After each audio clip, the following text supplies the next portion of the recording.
Welcome to another edition of the Mizzou Minute. I'm Todd Palmer, beat writer for the Kansas City Star, and we found a spot in the signature suites at Arrowhead Stadium because they turned the lights out on us in the press box. Here till all hours of the night to bring you what you need to know about University of Missouri football, and obviously an incredibly tumultuous week this week. I mean, you had the team boycotting last Saturday, protests on campus. You have a president of the university, a chancellor of the university resign on Monday. You have fear stoked by rumors on social media gripping Columbia on Tuesday. And just when Missouri thinks they are finally back to normal, Wednesday, Thursday, getting ready for this football game, Friday, Gary Pinkel's hand was kind of forced because word was leaking out, and he had to tell the team basically as they boarded the bus for Kansas City, guys, I'm resigning and I have cancer. What do we make of what Missouri did by going out and winning a football game against the 7-2 BYU team under those circumstances? Well, that's all the time we have on Mizzou Minute.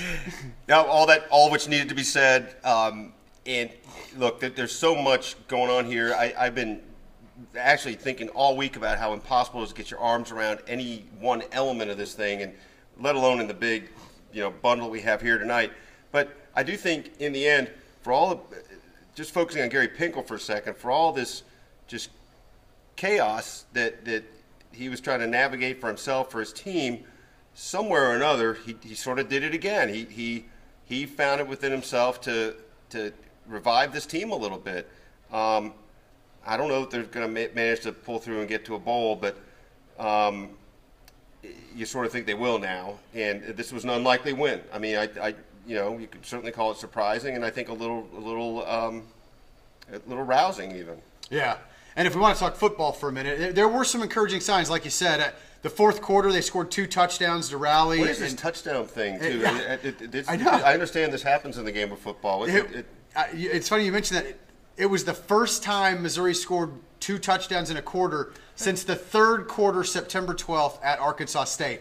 So I get it. I mean, the Missouri fans have got to feel frustrated, but this was a win worth savoring a little bit. That's a good BYU program. Let's make no mistake about that.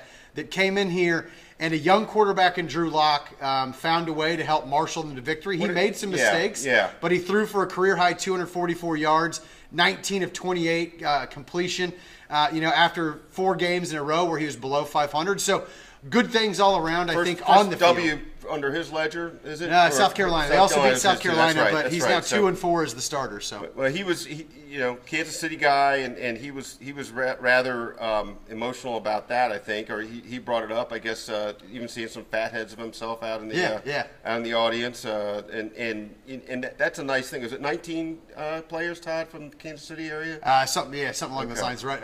Close to 2 dozen, and I think certainly 7 that figure prominently in the starting lineup. So.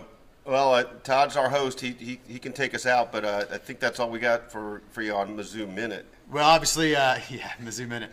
Obviously, Gary Pinkel is going to address the media again Monday, and then Mack Rhoades will address the media Wednesday. We'll be talking to players getting ready for Tennessee in what has now become Gary Pinkel's final game as the head coach at Memorial Stadium next week. So another emotional week setting up, and you'll want to keep coming back to kansascity.com to read Vahe's poignant prose about the developments in Columbia.